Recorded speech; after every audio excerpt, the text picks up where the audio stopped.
The filter-free diary. Uh,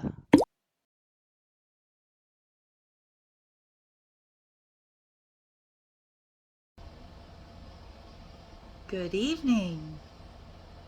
It's approaching 8 o'clock in the evening. And I think I just found out why I'm doing so many of these damn videos. And yeah, I'm sure some of it has to do with, the whole incident. It's got my recording spinning in all kinds of directions, looking for resolution and being unsatisfied with the dirty dog resolution. But sometimes things just are what they are. Anyways, um, it's I'm sure that's playing into it, but I also got my period, so yay! So I'm sure that has something to do with it. Great. Um, but now I wanna I wanna share a really cool thing that I don't know, is it really learning if you always have the pieces but you just don't quite put them together until one day you're like, "Oh my god. I totally understand why that is like that. It's like that because of this." Like, are you learning or are you solving or are you what are you doing? What is that called? Realizing? Are you realizing? I have a realization. I have a realization for you. It's about trees, and you already know trees are like a body. They're like a number two. They're orange on the inside. All that great stuff. Wood, yay.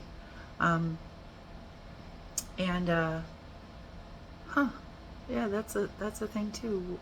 The trees even come in all kinds of orangey shades, like yellows and reds and pales and darks and that's fascinating.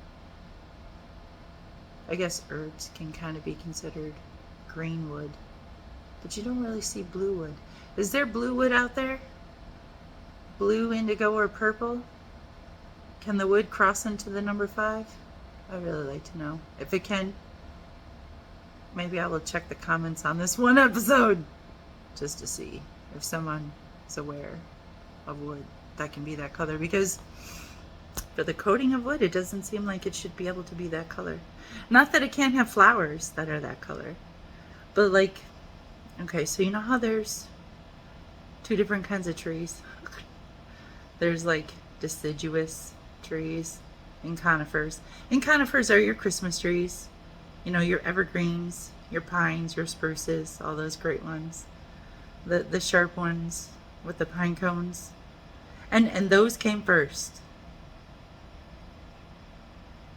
When a tree finally figured out how to suck up enough water to make itself go really really tall and overcome the whole gravity issue, because that was a thing for trees. I don't know if you're aware of that, but now you are.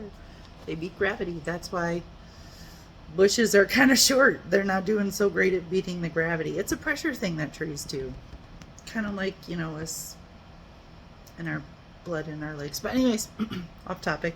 So once the trees figured out how to get really tall, they're like making all the green, for the pine needles, the pine leaves, the conifers. And the reason they're doing that is because green is like, the photosynthesis color. I'm sure you know that. I'm sure you remember that from like second grade science or third grade science. But they don't get a whole lot of surface area, do they? In fact, they're kind of covered in like a waxy substance because the idea is they don't actually want to lose any of their water at all. They're trying to hold on to all of it. So they don't really branch out really far. They don't really They're not really trying to take advantage of 3D surface area. They're trying they're trying to get as much sunlight without getting as much heat as possible, right? That's why their leaves don't look like sails. But deciduous trees, which are an evolution for a tree, not only did they make leaves that are big giant sails that are now taking advantage of surface area, so now the trees don't have to grow in a pyramid cone type shape. Now they can grow in a big giant bushy brain type shape. But they also let go of their green fetish in favor for some of the other colors. And not for nothing, I know that when a leaf is no longer green, it is dying. But it's dying because the tree is like, all right, it's time to pack it up for winter. It's time to rest and relax. And when it does that, it can release all the other colors inside of it that are balancing out the green. That's why we get the yellows and the oranges and the reds. And it's a beautiful thing for the whole rest of the world to see and experience. And the tree itself gets to take a nap.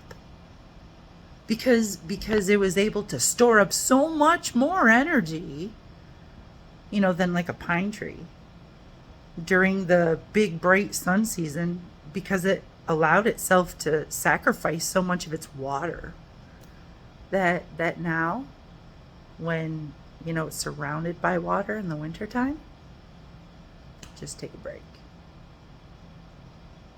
There's a value to not being obsessed with green all the time.